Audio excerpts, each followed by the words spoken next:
তাড়াতাড়ি গিয়ে দেখি তো রিমি আপু কি করতেছে। আরে রিমি আপু তো দেখি কুকুর নিয়ে আসছে, আর ওদের ফলগুলো তো অনেক বড় হয়েছে, আমাদের যেমন করে হোক ওদের ফলগুলো খেতেই হবে। এই ভাইয়া শুনতেছো? হ্যাঁ হ্যাঁ ঠিক আছে মা, তাড়াতাড়ি তুমি ছোটুকে ধরো, আমি এখনই আসতেছি।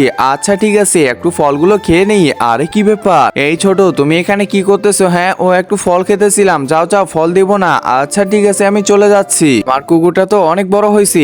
আরে কি ব্যাপার, আপু তো দেখি অনেক বড় কুকুর নিয়ে আসছে, একটা কাজ করি এটা আমি নিয়ে যাই। এই যে আপু শুনতেছো, তোমার কুকুরটা অনেক ভালো, একটা কাজ করি আমি একটু রাইড করে নিয়ে আসি। আচ্ছা ঠিক আছে। আরে রিমি আপু কই যাচ্ছ? এদিকে দেখো। আরে ফল দিবা না? না না আমি ফল দিব না, তুমি যাও। আরে একটু ওই পাশে তো দেখো কি আছে ওই পাশে। ওরে বাবা কত বড় ডগ এটা।